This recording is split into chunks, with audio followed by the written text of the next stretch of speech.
Hello everyone and welcome to this video. So dear friend, in this video we are going to learn another most important topic for any kind of competitive exam. And in today's video we are going to learn here if statement. So dear friend, this if statement is very important statement for getting marks in any kind of competitive exam. तर dear friends, आपल्या सर्वांचं या व्हिडिओमध्ये खूप खूप स्वागत. तर विद्यार्थी मित्रांनो, आपण आज या व्हिडिओमध्ये एमपीएससी परीक्षेच्या दृष्टीने अत्यंत असं महत्त्वाचं असणार आपण एक स्टेटमेंट या ठिकाणी आपण आज या ठिकाणी शिकणार आहोत या व्हिडिओमध्ये, आणि ते आहे इफ स्टेटमेंट. आता हे जे इफ स्टेटमेंट आहे, तर या इफ स्टेटमेंट वरती प्रत्येक एक्झाम मध्ये आपल्याला प्रश्न विचारला जातो. जर तुम्ही 2018 चा कंबाईन ग्रुप बी चा पेपर बघितला, तर या कंबाईन ग्रुप बी च्या पेपरमध्ये आपल्याला 2018 च्या पेपरमध्ये आपल्याला या इफ स्टेटमेंट वरती 3 प्रश्न विचारले होते. मग फक्त या 2018 च्या पेपरमध्ये प्रश्न विचारले म्हणून मी तुम्हाला या ठिकाणी हे स्टेटमेंट महत्त्वाचं आहे असं म्हणतोय का? तर अजिबात नाही. तर डिअर फ्रेंड्स, तुम्ही कोणतीही परीक्षा असेल, मग ती सरळ सेवा असेल, कंबाईन ग्रुप बी चा पेपर असेल, ग्रुप सी चा पेपर असेल, एमपीएससी फॉरेस्टचा पेपर असेल किंवा राज्यसेवेचा पेपर असेल, 2019 च्या राज्यसेवेचा पेपर जरी तुम्ही पाहिला, तर त्या पेपरमध्ये सुद्धा आपल्याला या इफ स्टेटमेंट वरती प्रश्न विचारलेले पाहायला मिळतील. तर डिअर फ्रेंड्स, खरोखरच हा इफ स्टेटमेंट जे आहे तर हे खरोखरच अत्यंत परीक्षेच्या दृष्टीने महत्त्वाचं आहे. तर यासाठी आपण काय करतोय, या व्हिडिओमध्ये या इफ स्टेटमेंट बद्दल आपण सगळ्याच जेवढ्या कॉन्सेप्ट महत्त्वाच्या आहेत परीक्षेसाठी, तर ते सगळेच आपण या ठिकाणी या व्हिडिओमध्ये घेणार आहोत. तर सुरुवातीला लक्ष द्या, इफ स्टेटमेंट म्हणजे काय असते. तर इफ स्टेटमेंट हे एक कंडिशनल स्टेटमेंट आहे. तर आपल्याला नंतर क्लॉज हा जो टॉपिक आहे, तर या क्लॉज या टॉपिक मध्ये सुद्धा आपल्याला हे इफ स्टेटमेंट त्या ठिकाणी समजून घेणं गरजेचं आहे. तर क्लॉज जे आहे, तर या क्लॉज मध्ये नंतर ऍडव्हर्ब क्लॉज आहे, आणि ऍडव्हर्ब क्लॉज मध्ये ऍडव्हर्ब क्लॉज ऑफ कंडिशन असा त्याचा टाईप आहे. तर ते आपण नंतर क्लॉज या टॉपिकच्या व्हिडिओमध्ये आपण हे नंतर डिटेलमध्ये पाहू. मात्र या ठिकाणी तुम्हाला त्याची एक ओळख असावी यासाठी मी तुम्हाला इफ स्टेटमेंट हे काय आहे, कंडिशनल स्टेटमेंट आहे. आणि डिअर फ्रेंड्स, या इफ स्टेटमेंटचा जो क्लॉज असतोय, तर तो ऍडव्हर्ब क्लॉज ऑफ कंडिशन असा असतो. तर आता इफ स्टेटमेंट तुम्ही म्हणत असाल हे का महत्वाचं आहे, तर असे बघा काही क्वेश्चन पेपर आहेत, तर त्या काही क्वेश्चन पेपरमध्ये आपल्याला इफ स्टेटमेंट वरती खूप वेगळ्या प्रकारे प्रश्न विचारलेले आहेत. आणि मी तुम्हाला एक गोष्ट खात्रीशीर सांगेल डिअर फ्रेंड्स, आपण जर हा व्हिडिओ व्यवस्थित जर काळजीपूर्वक जर पाहिला, तर तुम्हाला निश्चितच आतापर्यंत जे एमपीएससीने आतापर्यंत वेगवेगळ्या परीक्षांमध्ये जे पण प्रश्न विचारले असतील, तर तुम्ही जर ते क्वेश्चन सोडवण्याचा प्रयत्न केला, सोडवायला सुरुवात केली, तर निश्चित तुम्हाला एकदम सहजपणे प्रश्न तुम्ही काय करू शकताय, सोडवू शकताय, आणि खूप कमी वेळामध्ये तुम्ही उत्तर त्या प्रश्नांचं काढू शकताय. तर डिअर फ्रेंड्स, आपण आज या व्हिडिओमध्ये या इफ स्टेटमेंट संदर्भातल्या सगळ्याच कॉन्सेप्ट एकदम व्यवस्थितपणे आणि बारकाईने या ठिकाणी घेणार आहोत. तर बघा, ज्या वेळेस तलाठी ऑफलाईन परीक्षा घेतली जायची, तर या तलाठी ऑफलाईन परीक्षेमध्ये एक प्रश्न असा विचारला, म्हणजे एका पेपरमध्ये 2 प्रश्न असे विचारले होते. तर ते प्रश्न असे विचारले होते, त्यामध्ये वाक्य दिलं होतं, इफचं वाक्य दिलं होतं, आणि त्यांनी प्रश्न असा विचारला होता, या दिलेल्या इफच्या वाक्याचा टाईप कोणता आहे. मग यासाठी आपण काय करतोय, या व्हिडिओमध्ये कसल्याही प्रकारचा इफ वरती प्रश्न विचारला, तर त्या प्रकारचं आपल्याला प्रश्नाचं उत्तर सांगता आलं पाहिजे. उत्तर आपल्याला कमीत कमी वेळेमध्ये आपण उत्तर आपल्याला त्या ठिकाणी सिलेक्ट करता आलं पाहिजे, चूज करता आलं पाहिजे. यासाठी आपण या व्हिडिओमध्ये सगळ्याच गोष्टी आपण या ठिकाणी बारकाईने घेणार आहोत. तर बघा डिअर फ्रेंड्स, इफ स्टेटमेंट जे आहे, तर इफ स्टेटमेंट मी तुम्हाला सुरुवातीलाच सांगितलं हे काय आहे, कंडिशनल स्टेटमेंट आहे. तर इफ स्टेटमेंट जे आहे, तर इफ स्टेटमेंटचे 4 प्रकार आहेत. याचे 4 प्रकार आहेत. त्याचा पहिला प्रकार आहे टाईप 0, दुसरा प्रकार आहे टाईप 1, तिसरा टाईप 2, आणि लास्ट आहे टाईप 3. असे इफचे 4 प्रकार आहेत. पण त्याची सुरुवात टाईप 0 पासून होते. मी तुम्हाला आता सांगितलं, तलाठ्याच्या ऑफलाईन पेपरमध्ये आपल्याला 2 प्रश्न विचारले होते, त्याच्यामध्ये 2 वाक्य दिले होते, आणि त्यांनी प्रश्न असा विचारला होता की या वाक्यांचा टाईप कोणता आहे. तर त्यासाठी डिअर फ्रेंड्स, आपण एकदम सगळ्याच कसल्याही प्रकारचा प्रश्न विचारू द्या, त्या प्रश्नाचं उत्तर आपल्याला व्यवस्थित आणि आपण कमी वेळेमध्ये देता आला पाहिजे. यासाठी आपण सगळ्याच कॉन्सेप्ट या ठिकाणी क्लिअर करणार आहोत. जे आता मी तुम्हाला टाईप सांगितले तर ते टाईप पण आपण या ठिकाणी घेणार आहोत. सुरुवातीला मी तुम्हाला जे टाईप 0, टाईप 1, टाईप 2, टाईप 3 हे जे इफचे टाईप आहेत तर हे टाईप पण आपण घेणार आहोत. आणि याच्यामध्ये सगळ्यात महत्त्वाची गोष्ट अशी आहे की या प्रत्येक टाईप मध्ये जो टेन्स अग्रीमेंट आहे तर हे टेन्स अग्रीमेंट कशा प्रकारे असलं पाहिजे. मग कशा प्रकारे म्हणजेच काय तर बघा, हे इफ स्टेटमेंट आहे, हे कंडिशनल स्टेटमेंट आहे आणि या इफ स्टेटमेंट मध्ये आपल्याला जे टेन्स असतात तर या टेन्सचं अग्रीमेंट बरोबर त्या ठिकाणी व्यवस्थित अग्रीमेंट असायला पाहिजे. आता व्यवस्थित अग्रीमेंट म्हणजेच काय तर इफ जे स्टेटमेंट आहे तर त्याच्यासोबत योग्य तो टेन्स असायला पाहिजे. तर यासाठी मी काय करतोय, त्याचे टाइप्स पण घेणार आहे सुरुवातीला. त्या टाइप प्रत्येक टाइप मध्ये टेन्स अग्रीमेंट कशा प्रकारे असायला असतं आणि त्याच्यानंतर आपण काय करू, त्याचे प्रत्येकाचे एक्झाम्पल्स पण आपण घेणार आहोत. आणि प्रत्येकाचं एक्झाम्पल घेत असताना अगोदर सुरुवातीला मी तुम्हाला त्या टाइप बद्दल जे आहे तर प्रश्न कशा प्रकारे विचारले जातात तेही आपण घेऊ. तो टाइप कुठल्या उद्देशासाठी वापरला जातो ते पण आपण त्यामध्ये सांगणार आहे आणि त्याचे आपण एक्झाम्पल सुद्धा या ठिकाणी घेऊ. तर बघा मग आपण या ठिकाणी जे इफ स्टेटमेंट आहे तर ते इफ स्टेटमेंट या ठिकाणी शिकायला स्टार्ट करू. मग तर सगळेजण लक्ष द्या या ठिकाणी डिअर फ्रेंड्स, जे इफ स्टेटमेंट आहे तर त्याचे मी तुम्हाला सांगितले त्याचे चार प्रकार पडतात. इफ स्टेटमेंटचे 4 प्रकार आहेत.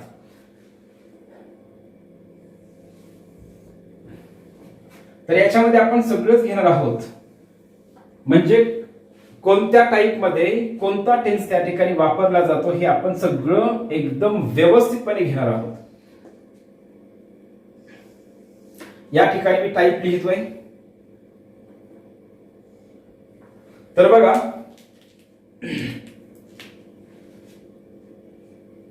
हे टाइप्स आहेत.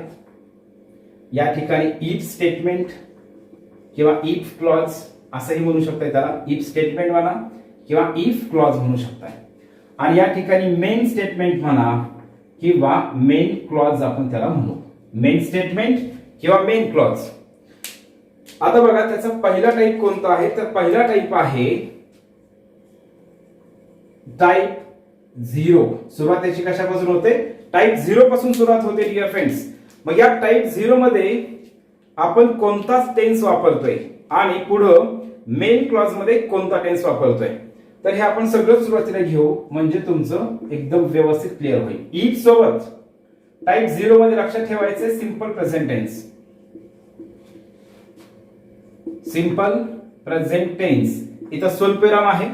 आणि पुढं मेन क्लॉज मध्ये पण लक्षात ठेवायचंय, मेन क्लॉज मध्ये सुद्धा सिंपल प्रेझेंट टेन्सच असतो. काय लक्ष द्या व्यवस्थित. पहिलं जे आहे ते टाइप 0 आहे. तर या टाइप 0 मध्ये इफ जे इफ स्टेटमेंट आहे तर इफ क्लॉज मध्ये किंवा इफ क्लॉज आपण इफ क्लॉज मध्ये काय करतोय, सिंपल प्रेझेंट टेन्स वापरतोय आणि मेन क्लॉज मध्ये सुद्धा काय करतोय, सिंपल प्रेझेंट टेन्स वापरतोय. आता आपल्या सर्वांना माहित आहे सिंपल प्रेझेंट टेन्स म्हणजे काय, तर सिंपल प्रेझेंट टेन्स म्हणजे V1 आणि सिंपल प्रेझेंट टेन्स म्हणजे आपण क्रियापदाचं पहिलं रूप या ठिकाणी यूज करतोय. त्याच्यामध्ये सिंपल प्रेझेंट टेन्स मध्ये क्रियापदाचं पहिलं रूप वापरायचं आहे. त्याच्यानंतर बघा नेक्स्ट पुढे आहे टाइप, नेक्स्ट टाइप आहे टाइप फर्स्ट. ठीक आहे, हे रोमन अंकातला पहिलं 1 नंबर आहे टाइप फर्स्ट. याच्यामध्ये dear friends if plus simple present tense. Type first मध्ये सुद्धा इफच्या नंतर किंवा इफ क्लॉज मध्ये सिंपल प्रेझेंट टेन्स वापरतो आणि पुढे जो मेन क्लॉज आहे तर या मेन क्लॉज मध्ये मात्र डिअर फ्रेंड्स आपण सिंपल फ्युचर टेन्स वापरतो. कुठला टेन्स वापरतोय मेन क्लॉज मध्ये, मेन क्लॉज मध्ये आपण सिंपल फ्युचर टेन्स वापरतोय. मग टाइप फर्स्ट मध्ये इफ सोबत आपण सिंपल प्रेझेंट टेन्स वापरतोय आणि मेन क्लॉज मध्ये आपण सिंपल फ्युचर टेन्स वापरतोय. मग या ठिकाणी पण लक्षात ठेवायचं आहे सिंपल प्रेझेंट टेन्स मध्ये आपण क्रियापदाचं पहिलं रूप वापरतो आणि सिंपल फ्युचर टेन्स मध्ये आपण यूज करतो शल, विल प्लस V1. तर हे लक्षात ठेवायचं या ठिकाणी. त्याच्यानंतर बघा नेक्स्ट डिअर फ्रेंड्स पुढचा टाइप आहे नेक्स्ट टाइप, टाइप सेकंड. तर लक्ष द्या सगळेजण, आपण सुरुवात करत असताना डिअर फ्रेंड्स, सुरुवात करत असताना आपण टाईप 0 पासून सुरुवात करतोय. टाईप 0 हा पहिला प्रकार आहे, टाईप फर्स्ट हा सेकंड आहे, आणि टाईप याच्यामध्ये जे आहे तर टाईप सेकंड हा तिसरा प्रकार आहे. तर टाईप सेकंड मध्ये इफ क्लॉज मध्ये वापरला जातो सिंपल पास्ट टेन्स. काय वापरला जातोय? Simple past tense. आणि जो मेन क्लॉज आहे तर या मेन क्लॉज मध्ये डिअर फ्रेंड्स खूप महत्वाचं आहे, तर मेन क्लॉज मध्ये वापरलं जातं वुड प्लस V1. या ठिकाणी आपण यूज काय करतोय? वुड प्लस V1 यूज करतो. त्याच्यानंतर लास्ट टाइप आहे, तर तो लास्ट टाइप म्हणजे टाइप 3. या टाइप 3 मध्ये लक्ष द्या डिअर फ्रेंड्स, या टाइप 3 मध्ये आपण यूज करतोय इफ स्टेटमेंट सोबत, किंवा इफ स्टेटमेंट मध्ये आपण टाइप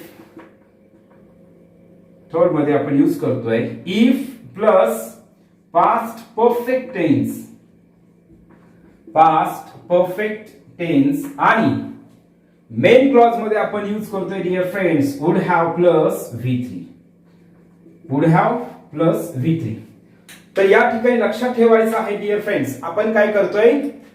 पास्ट परफेक्ट टेन्स मध्ये इफ सोबत, इफ क्लॉज मध्ये पास्ट परफेक्ट टेन्स वापरतोय, आणि मेन क्लॉज मध्ये आपण वापरतो would have plus V3 use करतोय. मग पास्ट परफेक्ट टेन्सचं स्ट्रक्चर काय आहे? Had plus V3. आणि पुढे जे आहे तर याच्यामध्ये आपण ऑलरेडी दिलेलं आहे वुड हॅव प्लस V3. म्हणजे या ठिकाणी वुड हॅवच्या नंतर क्रियापदाचं तिसरं रूप वापरायचं आहे डिअर फ्रेंड्स. मग या ठिकाणी जो सेकंड टाइप आहे तर याच्यामध्ये आपण काय करतोय? सिंपल पास्ट टेन्स, म्हणजे इफ सोबत आपण सिंपल पास्ट टेन्स वापरतोय, आणि पुढे काय करतो? वुड प्लस V1 यूज करतो. मग या सिंपल पास्ट टेन्सचं स्ट्रक्चर काय आहे? तर सिंपल पास्ट टेन्सचं स्ट्रक्चर आहे क्रियापदाचं, आपण सिंपल पास्ट टेन्स मध्ये क्रियापदाचं दुसरं रूप वापरतोय. तर डिअर फ्रेंड्स, हा जो टेबल आहे तर या टेबलवरती आपण टेन्स अग्रीमेंट जे आहे तर इफ स्टेटमेंट सोबत आपण कोणता टेन्स कशा प्रकारे आपण वापरतोय हे आपण याच्यामध्ये घेतलं. परंतु याच्यामध्ये जर तुम्ही या ठिकाणी हे जर स्टेटमेंट पाहिले, हे जर टाईप पाहिले, आणि या टाईप मध्ये पहिले जे दोन टाईप आहेत तर त्या दोन टाईप मध्ये इफ सोबत टाईप 0 मध्ये पण सिंपल प्रेझेंट टेन्स आहे, आणि टाईप फर्स्ट मध्ये पण सिंपल प्रेझेंट टेन्स आहे. मग या ठिकाणी आपण पुढचा जो मेन स्टेटमेंट आहे किंवा मेन क्लॉज आहे, तर या मेन क्लॉज मध्ये सिंपल प्रेझेंट टेन्स कधी वापरायचा आणि सिंपल फ्युचर टेन्स कधी वापरायचा, तर हे सुद्धा आपण याच्यामध्ये घेणार आहोत. पण त्यापूर्वी अगोदर हे व्यवस्थित लक्षात, हे व्यवस्थित समजून घ्या. अगोदर याचं टेन्स अग्रीमेंट कशा प्रकारे आहे, कशासोबत म्हणजे कोणत्या टाईप सोबत किंवा कोणत्या टाईप मध्ये आपण कोणता टेन्स वापरतोय हे अगोदर आपण सर्वांनी परफेक्ट करणं गरजेचं आहे. तर याच्यामध्ये लक्ष द्या, ज्या ठिकाणी आपण वुड प्लस V1 वापरतोय तर जास्तीत जास्त आपल्याला आतापर्यंत जे प्रश्न विचारलेले आहेत या सर्व प्रश्नांमध्ये लक्षात ठेवायचं आहे आपल्याला मेन क्लॉज मध्ये वुड प्लस V1च दिलेला आहे. मात्र डिअर फ्रेंड्स, काही पेपर मध्ये या ठिकाणी मेन क्लॉज मध्ये वुडच्या ऐवजी दुसरं मॉडल ऑक्झिलरी वर्ब वापरलं जातं, तर ते कोणतं वापरलं जातं तर ते पण आपण घेणार आहोत.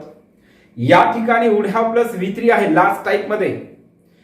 काही पेपर मध्ये वुड हॅव प्लस V3 जे आहे तर या वुड हॅव प्लस V3 च्या ऐवजी त्या ठिकाणी दुसरं मॉडल ऑक्झिलरी वर्ब वापरलं जातं, तर ते कोणतं वापरलं जाऊ शकतं आणि ते कोणत्या कंडिशन मध्ये वापरलं जाऊ शकतं हे सुद्धा आपण या व्हिडिओमध्ये डिटेल मध्ये घेणार आहोत.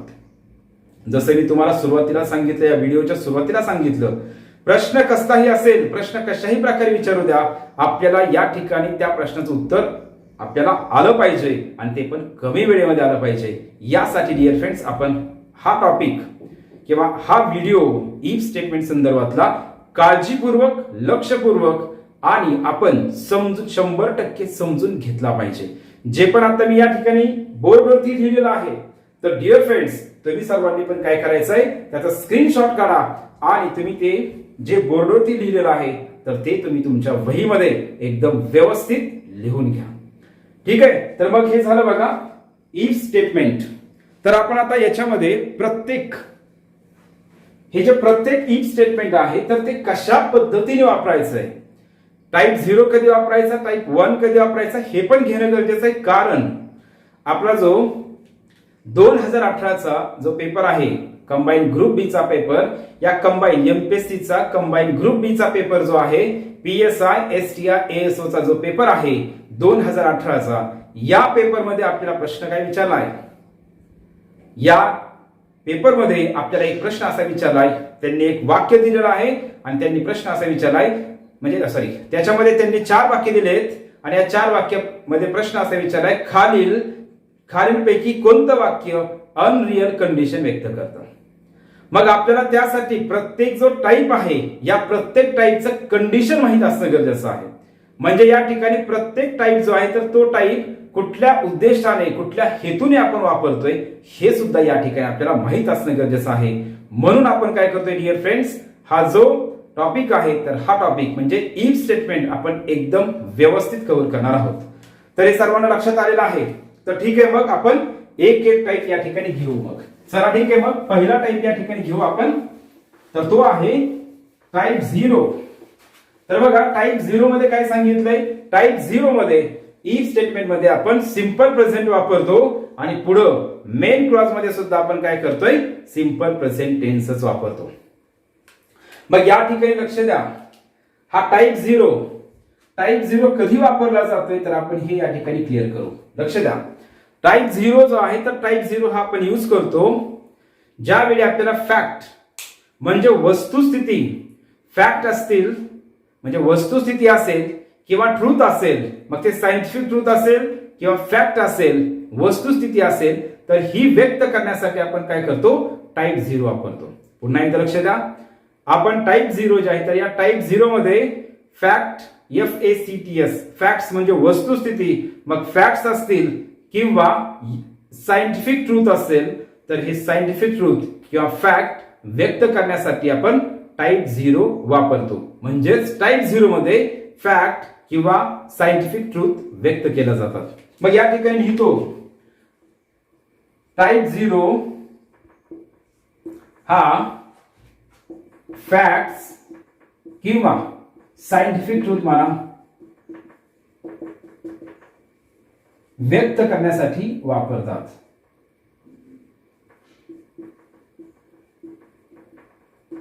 ओके, तर आपण काय करतोय, टाईप 0 जो आहे तर टाईप 0 हा फॅक्ट्स किंवा सायंटिफिक ट्रूथ व्यक्त करण्यासाठी वापरतोय. मग या ठिकाणी आपण एक्झाम्पल पाहू डिअर फ्रेंड्स. बघा या ठिकाणी एक्झाम्पल आहे,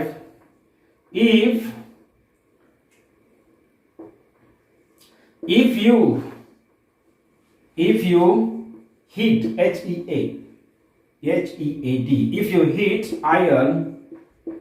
heat iron it expands. हे फॅक्ट आहे किंवा हे सायंटिफिक ट्रूथ आहे. जर तुम्ही लोखंडाला उष्णता दिली तर ते काय होतं, एक्सपांड होतं. तर हे काय सायंटिफिक ट्रूथ आहे. त्याच्यानंतर आपण असंच एक वाक्य असं म्हणू शकतो आणखी, इफ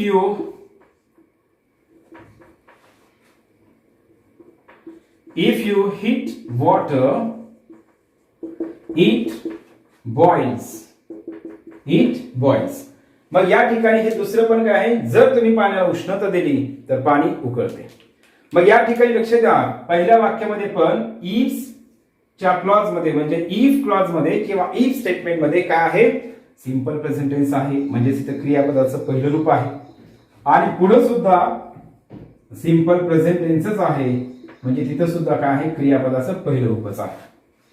मग या ठिकाणी आपण एक्सपांड्स याला यस का प्रत्यय लावला, या ठिकाणी बॉईल आहे तर या बॉईल या शब्दाला म्हणजे या क्रियापदाला पण आपण यस का प्रत्यय लावला, तर आपण आपल्या सर्वांना माहित आहे टेन्स मध्ये सिंपल प्रेझेंट टेन्स मध्ये जर कर्ता एकवचनी असेल तर आपण त्या क्रियापदाला एकवचनी कर्त्या पुढील क्रियापदाला आपण यस हा प्रत्यय वापरतो. यस असेल, ईएस असेल किंवा आयएस प्रत्यय आपण त्या ठिकाणी वापरतो. म्हणून या ठिकाणी आपण काय केलंय, यस हा प्रत्यय वापरलेला आहे. सेम या ठिकाणी पण हे पण वाक्य सिंपल प्रेझेंट टेन्सच आहे आणि सिंपल प्रेझेंट टेन्स मध्ये क्रियापदाचं पहिलं रूप वापरतात आणि पुढचं वाक्य सुद्धा डिअर फ्रेंड्स सिंपल प्रेझेंट टेन्सच आहे. तर लक्षात ठेवायचं टाईप 0 जो आहे तर टाईप 0 हा कधी वापरायचा आहे, टाईप 0 हा फॅक्ट किंवा सायंटिफिक ट्रूथ जर व्यक्त केला असेल तर वापरतात. मग आता तुम्ही म्हणत असाल सर यावरती प्रश्न कशा प्रकारे विचारला जातो, तर एक सिंपल मी तुम्हाला या ठिकाणी सांगतो. प्रश्न बघा या ठिकाणी कसा विचारला जातो. सपोज हे दुसरं वाक्य आहे, प्रश्न आपल्याला विचारलाय इफ क्लॉज दिलेला आहे आणि पुढच्या वाक्यामध्ये म्हणजेच मेन क्लॉज मध्ये आपल्याला व्हर्ब वापरायचा आहे. मग त्या ठिकाणी आपल्याला ऑप्शन देताना ऑप्शन कसे देतात? पहिलं ऑप्शन आहे समजा, पहिला आहे बॉईल, दुसरा आहे विल बॉईल, तिसरा आहे वुड बॉईल आणि चौथं ऑप्शन आहे बॉइल्स. तर असे आपल्याला 4 ऑप्शन देतात. मग ऑप्शन देत असताना पण जे आपले टाईप आपण पाहिलेले आहेत तर त्यापैकीच ऑप्शन देतात. मग या ठिकाणी सिंपल प्रेझेंट टेन्स बॉइल्ड म्हटल्याच्या नंतर हे पण V1च आहे आणि बॉइल्स म्हटल्याच्या नंतर हे पण V1च आहे. मग या दोन्ही पैकी कोणतं वापरायचं? बॉइल वापरायचं का बॉइल्स वापरायचं? वाक्याचा करता एकवचनी आहे म्हणून क्रियापदात एस ईएस आय एस प्रत्यय आला पाहिजे.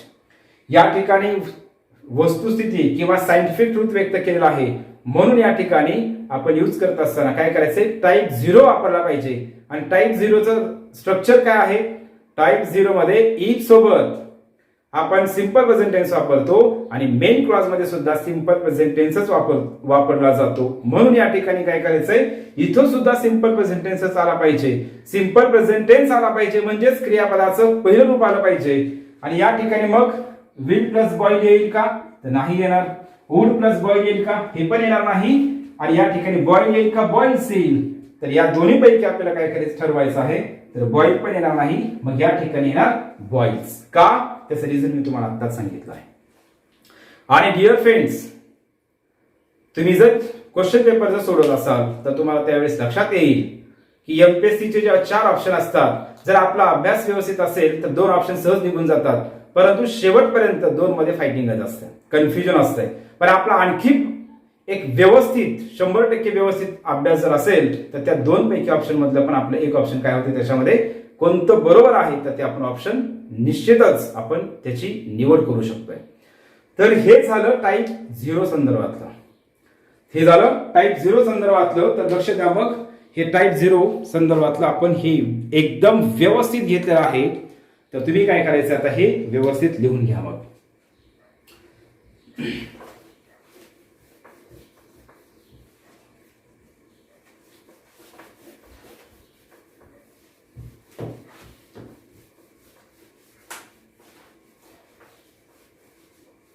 ठीक आहे.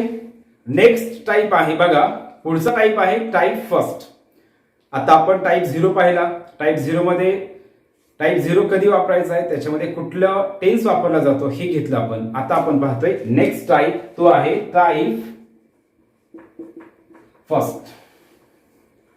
आता लक्ष द्या, यामध्ये काय ऑलरेडी आपण घेतलेलं आहे सिंपल प्रेझेंट आणि पुढं simple future.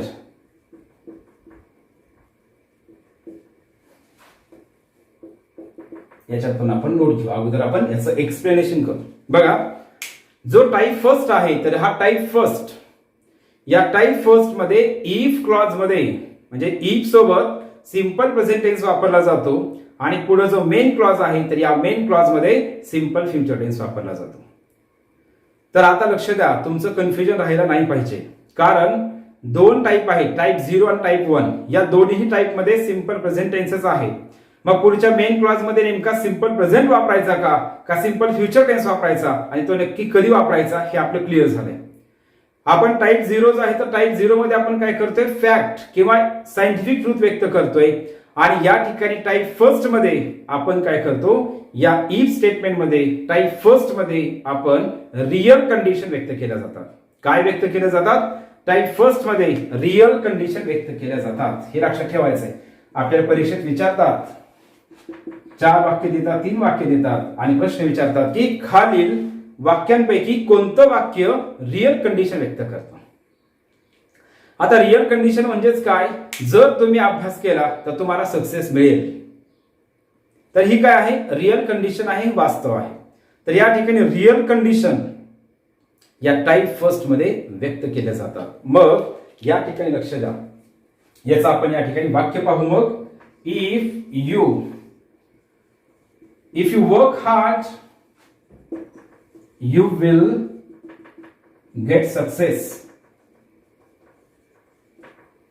If you work hard you will get success. या ठिकाणी लक्ष द्या डिअर फ्रेंड्स, या इफ क्लॉज मध्ये किंवा इफ स्टेटमेंट सोबत आपण काय यूज करतोय, इथं सिंपल प्रेझेंट टेन्स आहे आणि पुढे जो आहे मेन क्लॉज याच्यामध्ये आपण यूज केलेला आहे सिंपल फ्युचर टेन्स.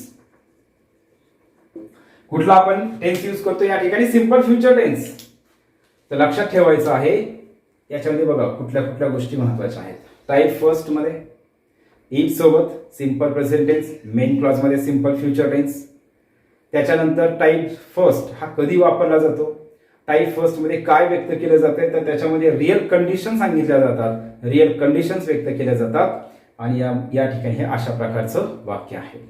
तर हे वाक्य आपण काय करायचे लक्ष द्या, या ठिकाणी हे वाक्य पण समजून घेणं गरजेचं आहे.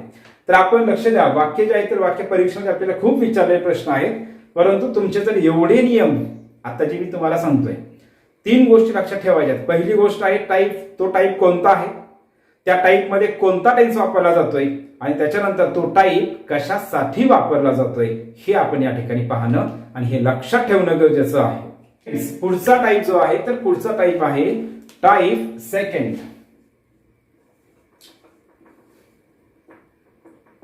ओके, तर या टाईप सेकंड मध्ये आपण इफ क्लॉज मध्ये कुठला टेन्स वापरतोय लक्ष द्या. टाईप सेकंड मध्ये इफ क्लॉज मध्ये आपण यूज करतो simple past tense. Simple past tense म्हणजे सिंपल पास्ट टेन्स मध्ये आपण क्रियापदाचं दुसरं रूप वापरत असतोय आणि पुढे जो मेन क्लॉज आहे तर या मेन क्लॉज मध्ये आपण यूज करतो वुड प्लस V1. मग लक्षात काय ठेवायचंय, if plus simple past tense आणि पुढे जो मेन क्लॉज आहे तर या मेन क्लॉज मध्ये यूज करतात वुड प्लस V1 क्रियापदाचं पहिलं रूप. तर आता लक्ष द्या, हा क्लॉज हे स्टेटमेंट टाईप सेकंड हे कधी यूज करायचंय, टाईप सेकंड जे आहे तर ते कधी यूज करायचंय, तर टाईप सेकंड मध्ये लक्षात ठेवायचं आहे अनरियल कंडिशन व्यक्त केल्या जातात. अनरियल कंडिशन्स व्यक्त केल्या जातात किंवा हायपोथेटिकल कंडिशन्स व्यक्त केल्या जातात. कशामध्ये, टाईप सेकंड मध्ये हे अनरियल कंडिशन्स व्यक्त केल्या जातात. अनरियल कंडिशन्स व्यक्त केल्या जातात.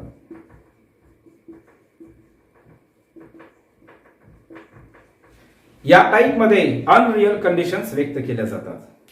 तर या ठिकाणी लक्ष द्या डिअर फ्रेंड्स. मग लक्षात काय ठेवायचंय, इफ सिंपल पास्ट टेन्स आणि पुढे मेन क्लॉज मध्ये वुड प्लस V1. मग फॉर एक्झाम्पल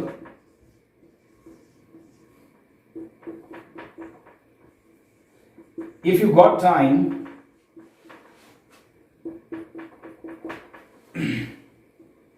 किंवा आपण असं म्हणू बघा, if I got time I would meet him. I would meet him. दुसरं वाक्य, if I knew that I would tell it. I would tell it to you.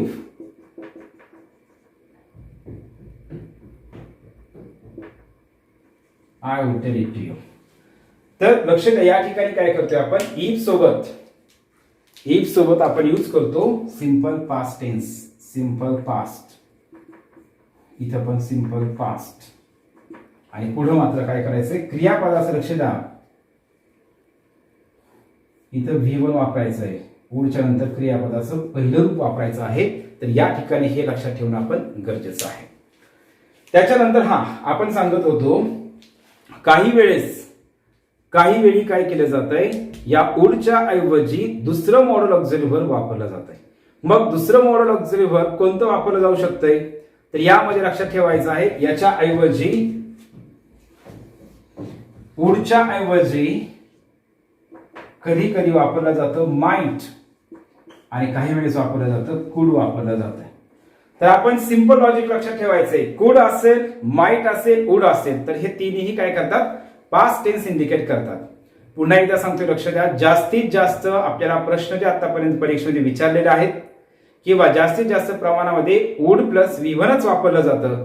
पण काही वेळेस आता परीक्षेमध्ये काय करतात, आपल्याला कन्फ्यूज करण्यासाठी, आपला गोंधळ करण्यासाठी काय करतात, मग त्या ठिकाणी ऑप्शन वुड दिलं जात नाही, तर त्या वुडच्या ऐवजी काय वापरायचंय, तर वुडच्या ऐवजी मग माइट किंवा कुड वापरायचा आहे. ठीक आहे, तर हे पण आपण व्यवस्थित लक्षात घेणं गरजेचं आहे डिअर फ्रेंड. जो शेवटचा टाईप आहे इफ स्टेटमेंट मधला, तर या टाईप 3 मध्ये किंवा टाईप 3 मध्ये इफ स्टेटमेंट मध्ये किंवा इफ सोबत कोणता टेन्स वापरला जातो, तर यामध्ये लक्षात ठेवायचं आहे टाईप 3 मध्ये इफ स्टेटमेंट मध्ये किंवा इफ क्लॉज मध्ये पास्ट परफेक्ट टेन्स वापरला जातो आणि पुढे जो मेन क्लॉज आहे तर त्या पुढील मेन क्लॉज मध्ये वुड हॅव प्लस V3 वापरलं जातं.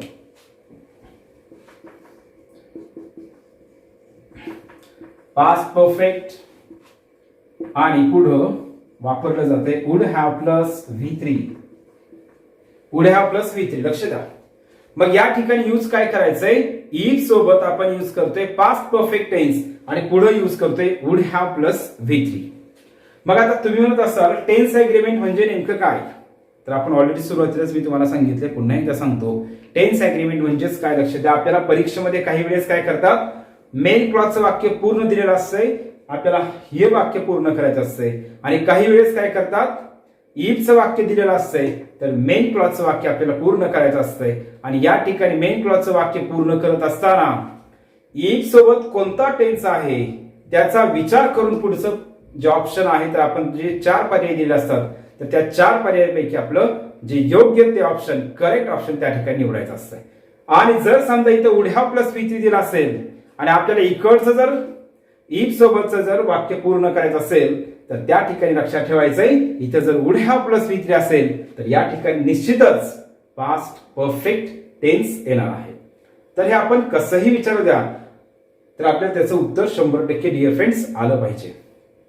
आता हा टेन्स हे जे टाईप 3 आहे तर हा टाईप कधी वापरला जातोय किंवा याच्यामध्ये कशा प्रकारची कंडिशन व्यक्त केली जाते, तर लक्षात ठेवायचे डिअर फ्रेंड्स, यामध्ये इम्पॉसिबल किंवा इमॅजिनरी ऍक्शन्स व्यक्त केल्या जातात. इम्पॉसिबल किंवा इमॅजिनरी ऍक्शन्स व्यक्त केल्या जातात. काल्पनिक, ज्या काल्पनिक गोष्टी आहेत तर काल्पनिक गोष्टी याच्यामध्ये व्यक्त केल्या जातात. इमॅजिनरी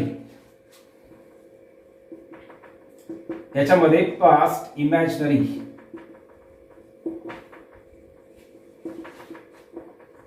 कंडिशन्स व्यक्त केल्या जातात. कसल्या, पास्ट इमॅजिनरी किंवा काही वेळेस आपण तर असंही म्हणू शकतोय इम्पॉसिबल, कारण ते सध्या शक्य नसते. तर हे वाक्य कशा प्रकारे असतात, जर मला संधी मिळाली असती तर मी त्या संधीचं सोनं केलं असतं. तर याच्यामध्ये अशा प्रकारची वाक्यरचना असते. तर लक्षात ठेवायचं डिअर फ्रेंड्स, टाईप 3 मध्ये इफ सोबत पास्ट परफेक्ट आणि पुढं वुड हॅव प्लस V3 या ठिकाणी कशासाठी वापरलं जातंय, इमॅजिनरी म्हणजे काल्पनिक गोष्टी व्यक्त करण्यासाठी किंवा इम्पॉसिबल ऍक्शन्स व्यक्त करण्यासाठी आपण हे टाईप 3 यूज करतोय. मग याच्यामध्ये बघा एक्झाम्पल,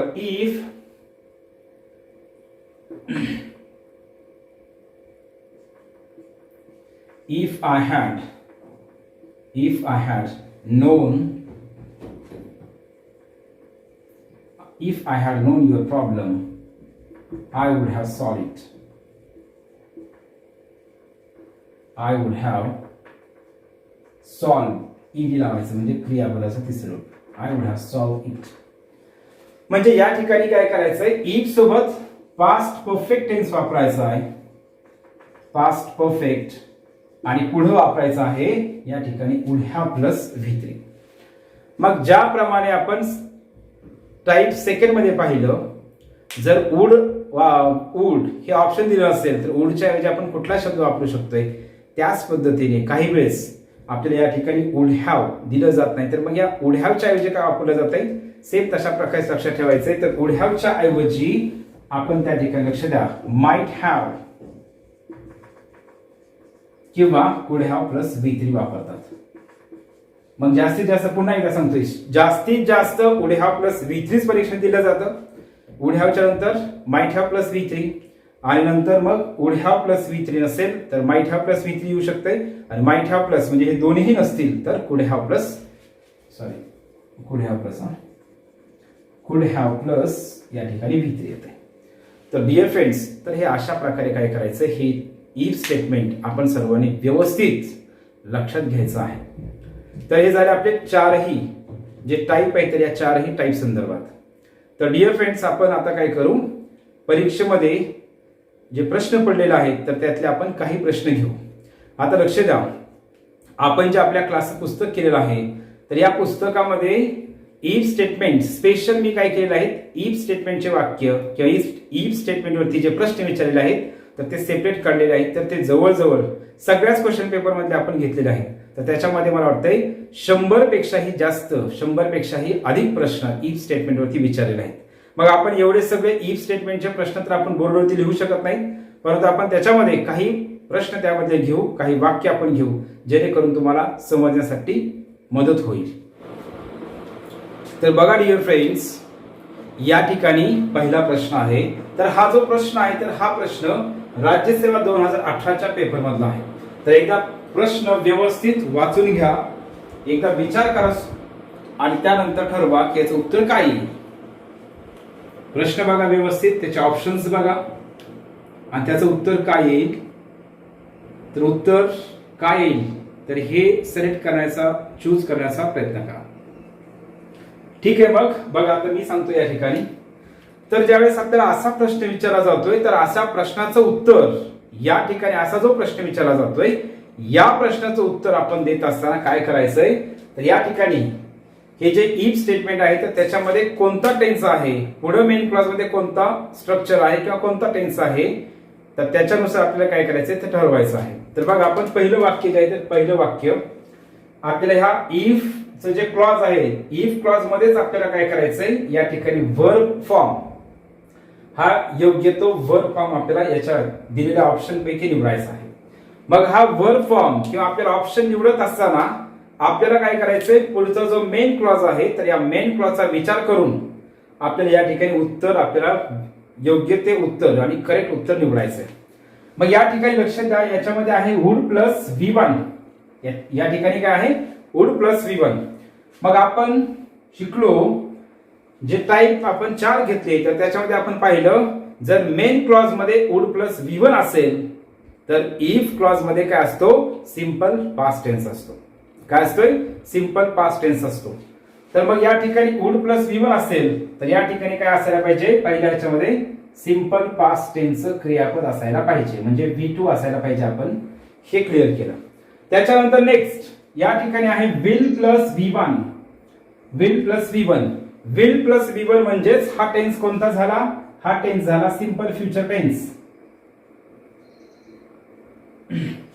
मग जर मेन क्लॉज मध्ये सिंपल फ्युचर टेन्स असेल तर इफ क्लॉज मध्ये कुठला टेन्स असतो, तर इफ क्लॉज मध्ये सिंपल प्रेझेंट टेन्स असतो. कुठला टेन्स असतो या ठिकाणी, सिंपल प्रेझेंट टेन्स.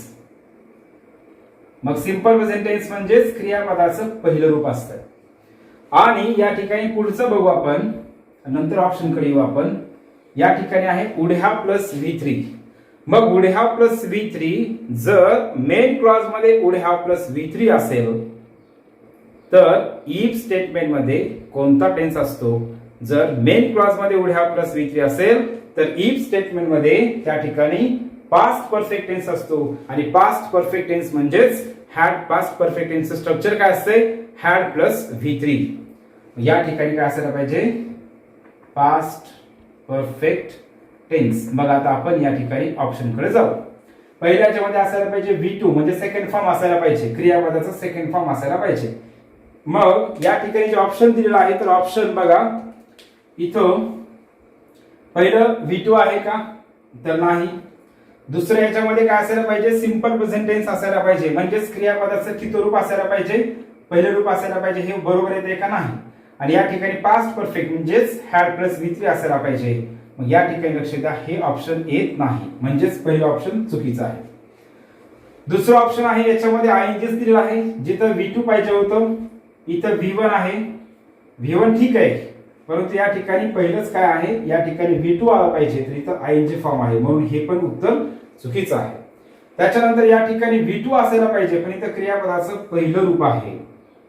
या ठिकाणी पहिलं रूप असायला पाहिजे, तर या ऑप्शन मध्ये दुसरं रूप आहे, म्हणून या ठिकाणी हे पण ऑप्शन चुकीचं होत आहे. तर या ठिकाणी मी तुम्हाला काय सांगितलं, पुढे जर वुड प्लस V1 असेल तर या ठिकाणी सिंपल पास्ट टेन्सचं क्रियापद असायला पाहिजे, म्हणजेच स्टडीचं दुसरं रूप स्टडीड. म्हणून या ठिकाणी काय करायचं डिअर फ्रेंड्स, हे ऑप्शन बरोबर आहे, ते स्टडीड हे ऑप्शन बरोबर.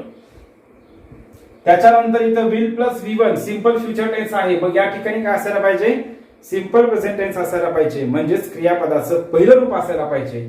तर या ठिकाणी क्रियापदाचं पहिलं रूप हे बरोबर आहे बाय. आणि या ठिकाणी डिअर फ्रेंड्स पास्ट परफेक्ट आहे, म्हणजेच या ठिकाणी हॅड प्लस V3 असायला पाहिजे. तर हे पण आहे, म्हणून या ठिकाणी चौथं ऑप्शन जे आहे ते चौथं ऑप्शन बरोबर आहे.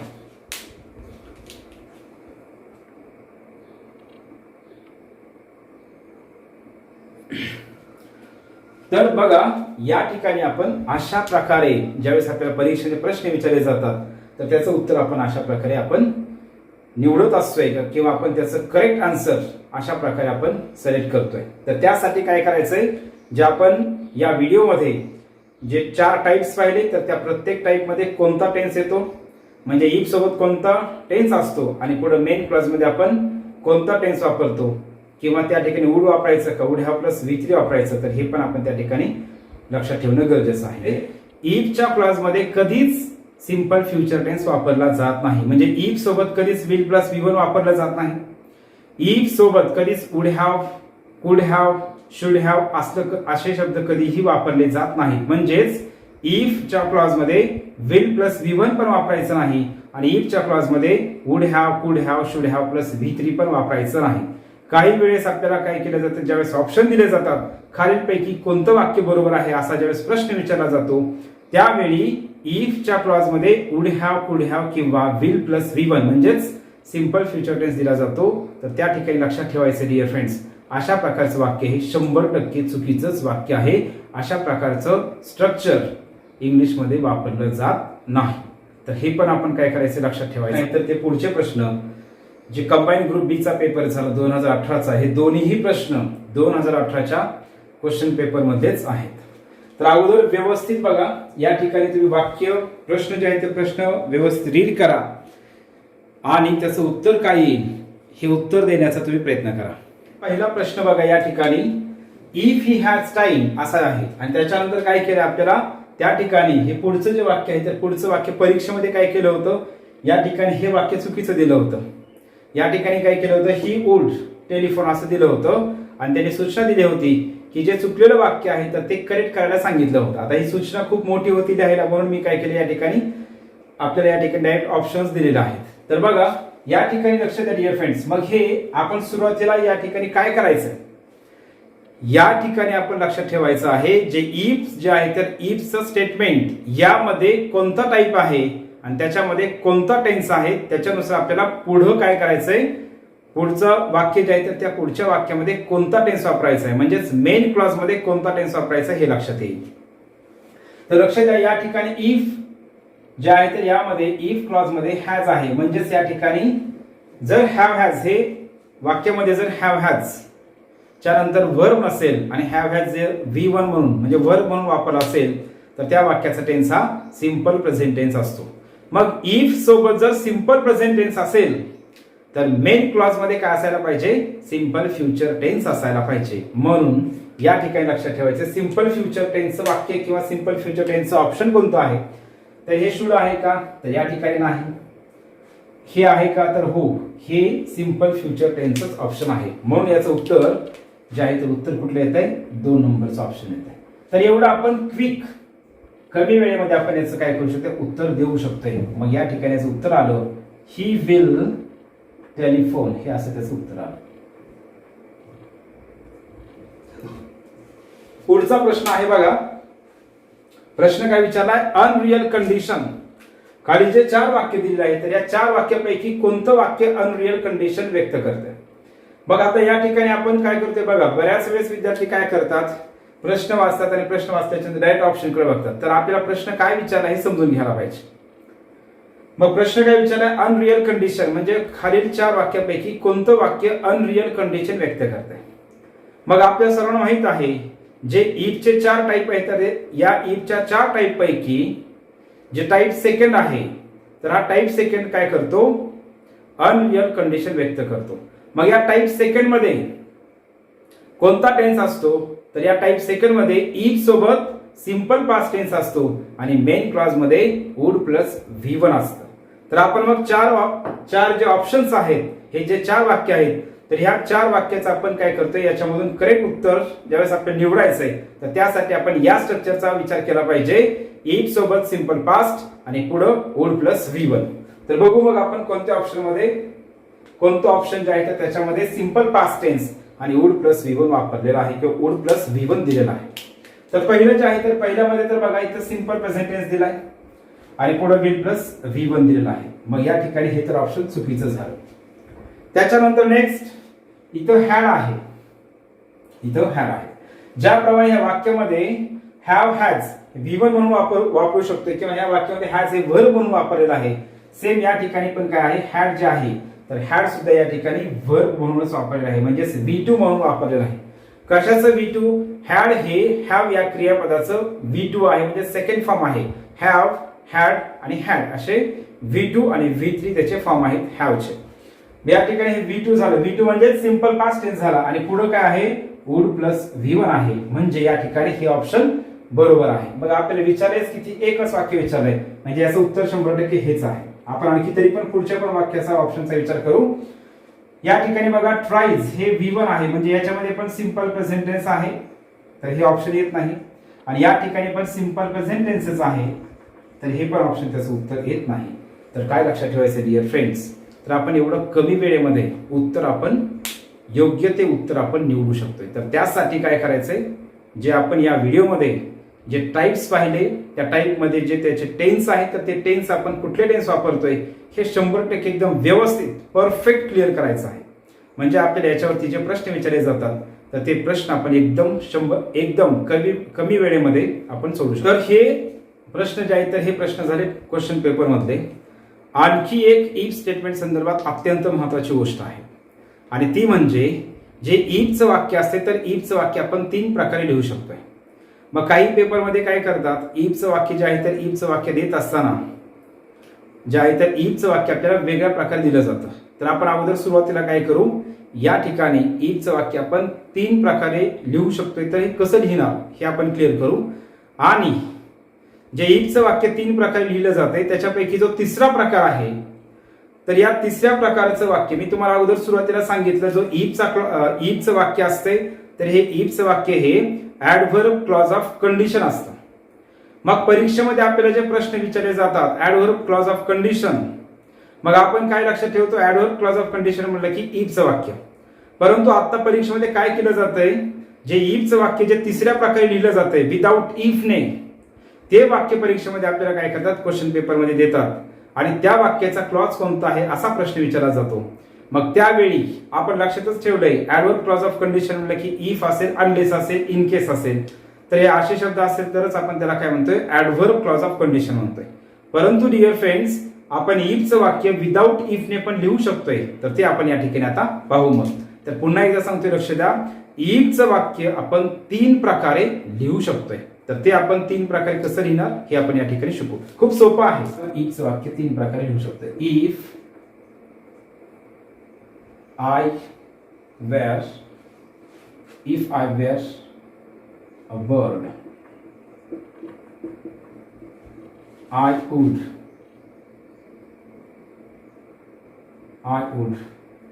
fly. एवढंच लिहितो छोटे एकदम, I would fly. तर हे वाक्य आपण आणखी असं लिहू शकतोय बघा, I would fly if I were a bird.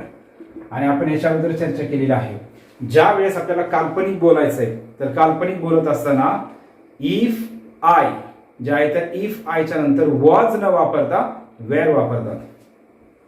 हे झालं पहिला प्रकार. दुसरा प्रकार आणि तिसऱ्या प्रकारे कसं लिहायचंय, विदाउट इफने. तर काय करायचं, लक्ष द्या, इफ वापरायचंच नाही. मग काय करायचंय, विदाउट इफने जेव्हा लिहितोय आपण त्यावेळी काय करायचंय, इफ लिहायचं नाही आणि जे हेल्पिंग वर्ब आहे तर त्या हेल्पिंग वर्बने वाक्याची सुरुवात करायची. याच्यामध्ये हेल्पिंग वर्ब कोणता आहे, वेअर. मग काय करतोय, वर आय अ बर्ड